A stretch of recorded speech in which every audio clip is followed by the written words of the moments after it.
Here we go. No All Earth, Pyra and Mythra. Let's do it. I think if one of these games goes like a little too haywire for him, he might think about it. But as of right now, you know, again, going to game 5 in the first set, no reason not to believe that you can't be the victor of a second set if it's already went to game 5. So we'll see what happens here, though. They're scrapping it out. I mean, straight up. It's been back and forth already. But Shuton going to push a little advantage here. Nice recovery from Sparg0. Go ahead and get that air dodge back to stage and preserve his limit. That's right. They are tussling right here. That frame 8 there is getting busy. Spot dodge this if you want.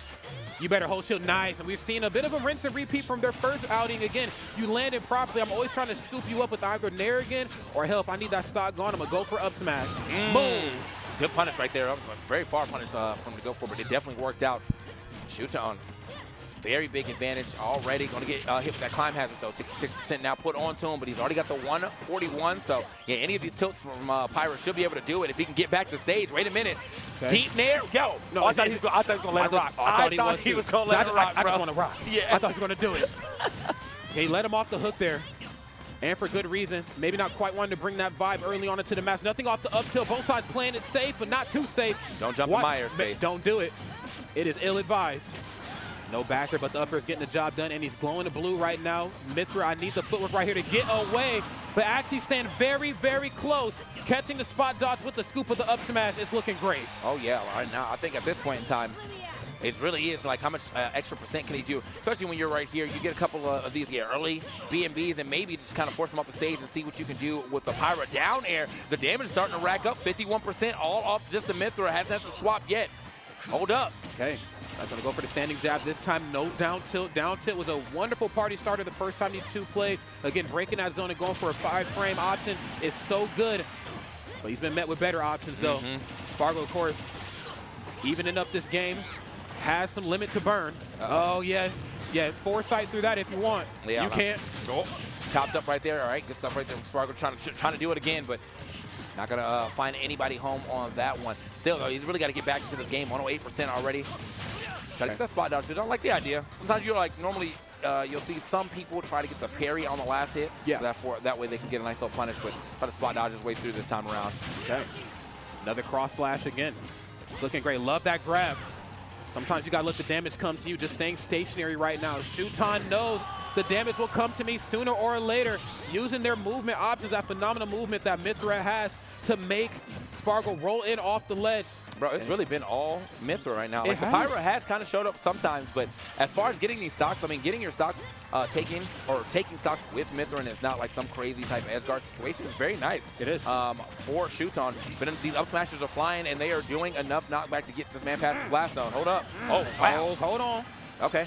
Said it ain't done just yet. Okay, that's going to go for the standing jab. Shuton has proven to be very dangerous on these top platforms, just holding shield, letting the opponent either expend the spot dodge or a drop shield something. Then, of course, being able to play that up close and personal game. Sparg0 on the way back down to the ground, but not without taking 30, 40, 50%. Figure this out and fast, Sparg0. You definitely got to. 23% only on 2. Oh, okay. We swapping right back out, man. If that was the Pyra for there, that might have been it. The Pyra down there is going to hit, but he's going to bounce off that stage still. Sparg0 not having an easy time getting back down. Finally has to just force his way down with that forward air. Yeah, that forward air comes through. You better clear some space, man. Okay, back to the opponent. Not allowing him to even leave his feet to go for the back air. Of course, bit slow on the starter, but very safe on shield. And Shuton knows the up close and personal win checkmate. If I get up close, I know he's going to go for an aerial. I better swing before he does. Don't let the game escape you. Oh, my God. That was a good recovery back. And yeah, he's going to have to step back and get away from that side B. Still trying to figure out if this side B is really just holding down time. He had to throw that, and I am not really sure what's going to happen there. But maybe he's expecting to try to drop into him a little earlier, and he's going to get like hit out of shield. But no, good punish there from Shuton, though. No, let me just go ahead and drop this up air. Fade to you, I guess. Yeah. Or fading in for up air to make it happen. Hold on. They're saying, hail Shuton, I see you. I see it. I see it. The king. They said bend the knee. Genuflect. Now, you know what? Both sides, again, I think it's just the nature of playing a sortie. They do a really good job at taking the platforms away, or if they can't take it away, making it very, very difficult, for the other side to land. And they do it in a multitude of ways. Either they're just straight up going for up air, or I guess in Shuton's case, my back is to the ledge that my opponent is facing, so they don't think that I'm probably going to go for this reverse up air, but I will go for it. And again, just keeping your opponent on their toes, or I guess in that case, the way it wrapped up off of their toes. can maybe make or break a match. Shuton, of course, going up right here in game number 1. Game number 2 is here. There's the down throw early on. The quick damage put on the board. Yeah, parry down there. You know how I'm coming. Okay, cross slash. Trying to jump out of that corner with the nair. Jesus Christ. Going to go for the forwarder off stage. Sparg0 said, I need you to know what time it is. Yeah, bro. He has been, kind of able to kind of hang out off that stage for a little too long. And Sparg0 said, not today, man. I know you like to do a lot. Oh, damn. Misjudging the air dodge. Not going to be able to hit that ledge. And because of that, loses the limit, loses the stock. Okay, back on the stage. You thought I was going for the ledge? Not me. No, absolutely not. Okay. Cross slash, and I love that. Sometimes we just go for the 1 or the 2 just to see if there's a pulse, just to check the temperature. If you roll in properly, I'm going to roll and reset it every time. Tomahawk, though. Okay. Nice. Okay, catch him on the other side with that down smash now. What's he going to do here? It's the down air. Doesn't hit the spike, though. Still puts him back off that stage. Sets up the situation for a second spike, though. Catch me coming through with another forward air. That was definitely that was an Usher situation. That was a situation. Damn. Right. Okay, up B. Need to break away here just a little bit. Got to give myself a second to think. Okay, trying to keep him locked down in that corner. You jumping properly. I'm going to probably answer back with Nair. Smart on Sparg0 to approach with dash attack. Frame 8 Nair again, though. Jump if you want. Chopped up. God. Wait a minute. All right, this is looking like this could be a very strong, almost 2-stock right here for Sparg0. If we can't find that hit, look for the prominent roll. Actually, man, that was a really good idea. I think he could have maybe also just held up smash and try to catch any option off that. But, ooh. Oh, my okay. God. The foresight, just DLC things, hashtag. Yeah.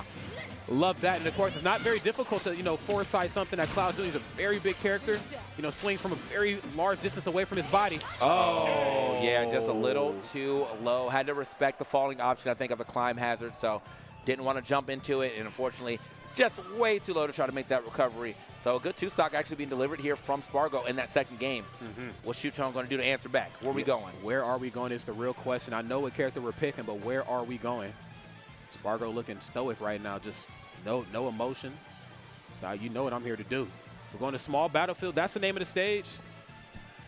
Now, I'm wondering, are we going to stay Pyra and Mythra this whole outing? I guess so. And I only question that because I was a little mindful. The last time we just seen Shuton play, he had the All-Around, and I was questioning it versus Sonics, but I know it's probably ill-advised versus Cloud, just given the nature of this character. Again, disjointed and very powerful, but I don't put anything past his Shuton's All-Around these days. Okay, Mythra getting it done early on here. Very reminiscent of what we've seen in the beginning of Game 1 and Game 2. Early on the climb hazard. Uh-oh. I'm punishing that. Climb hazard again if you want. Go. All right, getting pushed. Oh, nice. My God. Big chop right there. This is a hot start for Shuton, but 110 now here to the 37. My man got to get some type of damage on here. Otherwise, Shuton might be able to run away with this. He does depend a lot more on the Mythra than the Pyra. And I think in these situations where you do have to kind of chase Cloud down, I understand so. But I feel like when he keeps putting, yeah, here we go. Like right here, you're putting Sparg0 on the edge just when you kind of want to see some Mythra or some Pyra gameplay. That's right. Again, when it's time to take that stock, again, just even something as simple as like a turnaround F tilt catching a roll off the ledge, which I know that Sparg0 really hasn't given Shuton here, much even in either outing, but it is most certainly an option. But it is the Mythra show for sure. Again, just some of those ending frames on there. Standing jab, hell, even down tilt is enough to really get up underneath Sparg0's skin, and Shuton's expending it perfectly. Okay, yeah, don't jump. Oh. I'm just going to charge up a little bit if you're not going to approach. Whoa, I should have approached, though. Yeah, I tried to charge up a little bit, but that was actually a very smart approach from Shuton. He's like, all right, bro, you got to do something. And, caught. Yeah, you're not grabbing that ledge, not while I'm around. No. Sent him up and out of there. And now even footing on our second stock from both of our competitors, Sparg0, Shuton. Okay. Okay, again, just that bread and butter, that tried and true Mythra stuff. I'm going to hold shield here this time. Smart to not elect to go for the foresight. Better just to hold shield, especially at these earlier percents. My God, that move is so safe on. It's like -5, bro. I'm going to just, when I forward here, I come through with authority. Jesus. Okay. How am I going to land? Okay, spot dodge. Speaking of landing, okay, yeah, put him on that platform. Definitely try to cut. Oh, foresight, we out. Doesn't matter, though. I got that climb hazard. It's going to turn this around to some of his own damage. That's what I'm saying, bro. Every time I see Shuton get that rare hit out of, like, a scramble situation, definitely turns into 2 or 3 more hits. That would have been a clean up. Jesus Christ. I felt like he was going to hit that up air into it first, and then he said, I didn't hit the up air, but I still will send it. Man, seriously. You're getting finishing touch. No, seriously, man. 1% of pain. That's all it takes sometimes. Oh, my God. Yeah, I'm going to go for the climb hazard again. Don't touch my shield.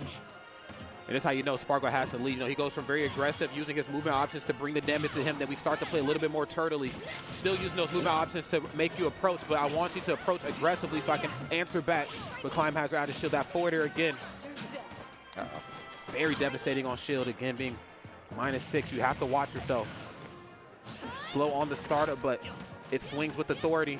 Shuton very well aware to at this unfortunate 78%, but the back air almost getting it done. Yeah, I'm on. Nope, not going to be able to. Not going to be able to do it. Yeah, didn't have to jump all the way out there to make anything happen, but Shuton was still way too far away from that ledge to be able to make it back. And so yeah, Shuton now down 2-1, two stocks actually being delivered to him from Sparg0. Bro is playing the game. He is. He is playing some Smash Brothers. Yes, Ultimate for the Nintendo Switch. Not to be confused with the other installments. This is the one for the Switch. This is post DLC as well. Okay, potential final game, friends. If you want Shuton to win, you better make some noise for him. He's going to need your energy, y'all. He's going to need your energy. Here we go. Next game is upon us. Sparg0 versus Shuton. Let's do it. And he did not swap out over to Omar, so he is definitely just going to believe in the Pyra Mythra. I said, you know, they've already said the matchup against Cloud as Omar, not fun. And he's like, yeah, it's definitely not. So you'll see me back here on this Pyra Mythra one more time. Unfortunately, this matchup not looking too fun for him either, with two different two-stocks being delivered to him. Could still potentially see a Game 5, though. Yep. Yeah, I'm definitely here for it. Hot start for him. No doubt about that. 91.5% here. And again, just kind of getting that less is more sort of mentality that he's been so good at in both outings when they played. Again, just kind of walking up and going for that quick jab, that quick down tilt. Just not afraid to break that zone. Even with as dangerous as turnaround F tilt is, or even just standing up smash. I mean, again, not being afraid at all, but you might want to be a little bit more haphazard, though. Taking his lead away from quick get up attack, and I'm out of that corner. Woo! All right. Oh, yeah. Where are you air dodging? You thought I was coming off the stage. No, I'm just going to let you hang yourself out to dry, and immediately gets another forward air. Bro is getting spiked, but we're turning that right back around. Shuton says, you know what, I got forward airs too. They just won't be spiking, but you're going past that blast zone regardless. That's right, man. We can play the offstage gameplay if you want, cross slash. Yeah. Even if you wanted to delay it, just DLC things, hashtag. I'm at the forward side my way up out of here. And I'm loving these moments of opportunity that Shuton is using those in. You know, kind of sending that message when he decides to go for those blade beams. And then, of course, up close and personal. If you want to commit to the cross slash, I will commit to the forward side every time. Whoa. Don't come up here. Okay. All right, getting a lot of damage and stage positioning back with those triple up. Oh, okay, hold on. We teching? That's right. Right. We teching grabs out here? I guess so. Oh, you tried it. Forward throw that time, though. Not quite wanting to put him off stage yet. I still need a little bit more damage. There's Pyra. There she is. Whoa, what are we up to? Honestly, for a quick second, I thought Sparg0 was just about to send that down there. Man. It's like, if you want to be down there, I'll make sure you're down there. Okay. Okay, limit is almost present. Okay, and blazing in, but not getting the footstool afterwards. Probably just looking to go for something a little bit more simple here, and I don't blame him. Stay away from these platforms. They're not your friend. Double switch. It was Pyra all along. It was always Pyra. Uh-oh. What the up? Yep, there it is. They keep it so close. No one being able to pull too far ahead. Another up smash out of shield from Sparg0. Going to take that stock on Mythra. Now he's got to see if he can add himself up some damage right now. Currently, Shuton, yeah, he's doing a pretty good job of actually kind of foresighting those blade beams. So I think he's trying to go for it again with that roll, but yeah, I feel like sometimes when he foresights the blade beams too, he's doing it at such a good distance away where, you know, again, Cloud's still caught in that animation. I have enough time and, of course, footwork to roll in and get that damage going. So, yeah, I'm glad you brought that up. Okay. Look, I got to make a noise when I see that forward air come down. That's Okay, hold on now. As I said, it definitely can't go to a Game 5, and he's got the lead. He's making his way over to it. Oh, no, put himself in a bad position with that grab, though. How are we getting back? Nice, the down air. I'm fighting back every time. Another down air. Pushed him off the stage. That's right. Hold on. Yeah, no weapon in hand when you do the side beat like that, though. He's so quick with it. He's so quick with it, and he's so talented. My man Sparg0 taking yet another tournament, a Riptide champion. 2024 champion is here. It is Sparg0. closing that one out in a very definitive way. 3-1, but of course it was met with challenge too. Yep. Don't want to take anything away from Shuton. Fought hard, ran scrimmage to the very finish, had to get through Sonics, and of course found himself against Sparg0 again, but the cloud just proved to be too much, bro. Yeah, that, man, I feel like that's what the first set was supposed to look like, but, you know, with the unfortunate SD right there. But you also see those moments. There was definitely that moment where it looked like we were about to go into Game 5. There was a little bit of momentum starting to rack up for Shuton. It's just that one, like, whiffed grab put him in the corner, and then it put him off the stage, and it really just turned most of the momentum back over to the side of Sparg0. So Sparg0 able to capitalize on that, the forward air, back air. Let's go. Yeah. That is exactly how you play. I'm loving how they played that game of chicken up close and personal, too. That's something that you don't really get to see as much from the sorties. You know, you see it a little bit more from, like, you know, Roy and Kron just because of how stubby they are. They do have to get up close and personal, but with how quick Cloud is, with how quick Mythra is, you know, they can get that one hit and turn it into something scary. We've seen that Cloud frame for a jab. I don't mind going for stuff like that up close. If I see you're going to jump, the minute I see you leave your feet, boom, up smash. But I really got to give it to Shuton, too, with how well he played up close. That standing jab, that down tilt. I mean, again, he was not to be taken lightly, and most importantly, nerves are still for these two young men. But it was Sparg0. Once again, I was able to close it out. Your grand finals champion. Hold it loud and hold it proud, sir. There we go. Yeah, I mean, raise it up. Another trophy for his mantle, because you know he's been racking him up for quite some time. That's the throne. That's the throne. That's the champ right there, bro. So he will be defending that sometime later this week, but or later this year. But he does have quite a bit of these trophies already on his mantle. I hope he got the space for it. You better throw it up, there man. You better rep your set. Rep your set. Up. Rep it. OG Sparg0, man. All right. What a phenomenal outing that was, TK, man. Yeah. I mean, again, that was just a great top four. A lot of storylines, a lot of narratives that were written, and most importantly, rewritten. We thought we were going to get the Sonic second place.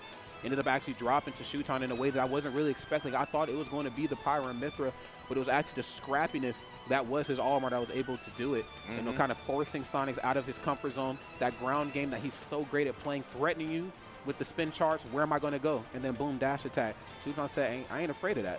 You know, I have options galore. You know, and again, it's an ever-changing matchup just due to the nature of Olimar. The off-stage gameplay was great as well between those two, but Shuton was able to overcome that. And then boom, grand finals, found himself against Sparg0. Great set, but Sparg0 said, you know what I'm here to do, bro. I'm always here to win. I collect those W's, and he's going to continue to collect those W's as he continues to show up at these tournaments. I know we already got some slated for him in the future, but bro is grinding. Bro is letting you know I am a top player for a reason. I will definitely be #1 probably in the rankings this time around if he can keep playing like that. But with all that being said, you already know what time it is. Well, we got an interview. Okay. Got it. You know, I can do it. I got you, bro. All right, well, we're actually going to prep Sparg0 for an interview in a quick second. Where he at, bro? He coming through? Sparg0? You pulling up? You want to chat with the chat? Right. They got questions for you. You know what I mean? Want to chat with the yappers? Yeah. Well, he yapping on stage. So anyway, while we got a little time in, just want to always thank y'all for supporting these great events. We got Riptide this week, and it's been a nice time. You know, I've seen a lot of people, a lot of homies at the pool, a lot of people just out in the open, hanging out and whatnot. And we've already crowned it all the way down to our final champion. We had a Zane W in Melee, and now we got a Sparg0 W here in Ultimate. And honestly, just love being able to sit here and cast with my boys. Always, man, cast always, with my boy. You already know, just man. casting in general, man. So, but I see the champ is here, so I'm going to go ahead and step up so he can get into the seat. I've been TK Breezy. Thank you guys for listening and watching and all that. Come on, champ. Bring it in. Right. That's my guy. That's right. Y'all better be following TK Breezy on Twitch and Twitter, man. If you're not, you're doing yourself a big disservice, man. Yes, sir. All right. All righty. Mr. Sparg0. Sparg0, man, talk to me. How you feeling about everything? We just had a very long day 3. You know, here you are, end of top 8, the correct end to the top 8. How you feeling, bro? I'm feeling very happy because now it's 2 P tiers in a row. So I'm very happy that I'm now able to be more consistent. Yeah, absolutely. I mean, consistency is certainly key in a game like Super Smash Bros. Ultimate, man. So let's actually rewind a little bit, man. Let's go to day number 2. I believe that's when singles started. What was your thought process kind of going into this? I mean, of course, you know where you sit on the rankings. Of course, you know where you sit skill-wise, so you're one of the best to ever do it. And you got a lot of the best players in the world that decided to pull up to Riptide this year. What was going through your mind, man? So I think after my last trip to Japan, no, not my last, but back in May where I did pretty bad. Sure. After that, I just stopped caring about rankings. And every time I go into a tournament, I'm just like, okay, I'll see what happens. But I want a top 8, and I'll see what happens because even if I lose, I still have more chances. And And yeah, like I think right now I'm very, very close to being #1. Yes. But I'm trying to not have that in mind when playing. Like I'm just gonna I'm gonna try to just do my thing and don't like not pressure myself. Yeah, whatever comes of it just kind of comes of it. That was actually going to be my next question is, you know, again, you've been around for quite some time. I mean, Ultimate has been around for about 6 years or so, and you've been here since the very start. You know, you were here for a large part of Smash 4 as well. My next question was actually going to be how important is getting #1 for you? I mean, you've always been in that stratosphere. You've always been in that neighborhood, but I think it's long overdue. For me, in my personal opinion, I feel like you've been #1 for quite some time. Thank you. Yeah. So I've been playing since Smash 4. Yeah. When I was 10. Like back then, I used to always watch majors. Back then, I watched like Smash 4 majors like Genesis 5, like all Genesis and Big House, and so it was always my dream to be the best. But it's one of those dreams where like it's something you want to be, but realistically, you don't really believe it's gonna happen. Yeah. But in Ultimate, like after quarantine, and when I saw that it might be it might be real that I might become #1, then the feeling started growing, and then it grew way more when first of all there was a season where MKLeo got ranked like above me, but it was like very, very close. Like some people argue I should have been #1 that season. Yep. And then I remember that. Yeah, the feeling grew, and then the season where Aquila was #1 and I was second. I was also very, very close because again I won 2 P tiers. I had a winner record against Aquila, and at the end I did bad at the tournament and I lost the spot. Yeah. So after that I was just like. Was that the Smash Con? Was that what that was? When you said you did not so great? It was. That was Smash Con. It Con was not that season. Okay, not that season. Got you.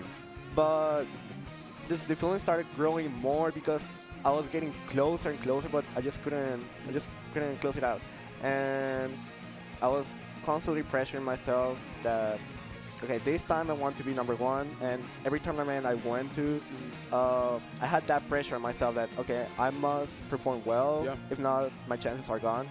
And that's the reason why I've been so inconsistent, because I keep pressuring myself. Sure. But recently, I just play like I'm just gonna see what happens. Yeah. Like I don't pressure myself for that anymore. Yeah, just kind of throwing caution to the wind. I'm so glad you brought that up too, because I'd always felt like you have been the perfect rival to whoever was going to be 1 or maybe 2 that season. Like you said before, the arc that you and MKLeo had, you know, in that middle, you know, end of Ultimate. Then of course, you know, you versus Aquila. You know, you've had his number for quite some time, but he was still ranked over you. And I'm glad that you're not letting rankings define you. You're just kind of going in and saying, I'm going to play my absolute best, and whatever happens is whatever happens, man. So I got to ask you, man. This could be a silly question because I don't feel like any match is too difficult for you, but what was your most difficult set here throughout the course of the weekend? I know you played very well throughout the course of Grand Finals, but was there anything in day 2 that you felt like, wow, that one really kept me at the edge of my seat? My match against Chase and Mythra were kind of hard, but I was feeling confident, so it was still a trio, but those matches were hard, and for this day, it's obviously Shuton. Yeah. Oh, yeah. No doubt about that, man. I was a little curious because, you know, he had just used Olimar to stop Sonic just a set before, but I knew for sure there was no way he was going to play Olimar versus you because, again, Cloud, you're disjointed. You know, it's not great. But, you know, going Pyra and Mythra, that's a character that you also are very familiar with as well, too. So I feel like the matchup familiarity just started to come through for you, you know? I mean, kind of, because I feel like that's Cloud's worst matchup. Sure. It's very, very hard. Sometimes I consider switching. Oh, wow. Yeah. Switching over to who, if you don't mind me asking? Aegis. Aegis too? Okay, got you. And it's really hard. Like, I feel like the parameter players are starting to catch up, and they're starting to learn the matchup. Like, Aquila and Cosmos were doing very good against me. Yep. And I feel like if the player knows the Cloud matchup very well, there's not much I can do. Yeah. So, overall, I feel like Shuton played very well, but there's things he could have done better. Sure. And if he figures out what those things are, it's gonna be harder for me. Like, yeah. I might consider just switching. 100%. I mean, you two are both very talented players who I know do a lot of homework when you're not here at these tournaments. So, I mean, if he's studying up, then I know obviously you're studying up, so which just makes for a better, you know, viewing experience for the people at home. You know, next question, you know, what's the next tournament for you after this? I know you've been on the road for quite some time, and this was a very big and important event being a PT. Are you looking to take a break? Are you just kind of chilling? Like, what's next on your agenda? I would normally want to take a break. Sure. But my next tournament is going to be the Luminosity Invitational. Nice. So, yeah, it's late September. End of this month? Yep. Yeah, that's it. Okay, nice. End of this month. You know, and those invitationals, man. You top players, you guys have a lot of history with those. Obviously, you being a Watch the Throne champion, man. Big shout out to you, of course. You know, I'm curious to see what you're going to do with the next one as well, too. We've been talking about it in our Discord quite a bit, the staff Discord, that is. So yeah, man, you feeling good about that invitational, though? I mean, that's obviously going to be some of the best players in the world there alongside yourself. I mean, overall, yeah, I feel good. Like, I'm not trying to overthink much about it. Yeah. Definitely feel that, man. Real quick before I let you go, man, you got anybody you want to shout out at home to? Any family, anybody that you want to let know how you feeling, man? Like, yo, mom, dad, you know, whoever. I did it. I want another one. I mean, once again, thank you to everyone for supporting me. Shout outs to M2K, and I won't forget this time shout outs to FaZe. That's right. That's right. That's right. You got to shout out to FaZe, man. Big shout out to E as well, too. I know he's, you know, at home streaming this joint, man, and definitely bringing the fun viewing experience as well, too. And, of course, big shout out to all you out there in the audience and in the Twitch chat, man. This has been a phenomenal show. This is another one for the history books. We got my man Sparg0. It's always great to see you do your work, man. It's been a phenomenal, you know, time just watching you climb through the ranks. And I know you ain't worried about it, but that #1 spot is right around the corner. With that in mind, we're going to close out this broadcast. Be sure to check out Don't Park on the Grass as well, too. That's happening later on this year. I want to make sure I keep shouting them out because they serve a big and pivotal history point for Smash Ultimate. I think they were actually the first Smash Ultimate major for the game, so it's so good to see them coming back. But with that in mind, I'm done yapping. I'm done interviewing. We're going to close it out. It's been so great. We will see y'all at Riptide 2025. Peace.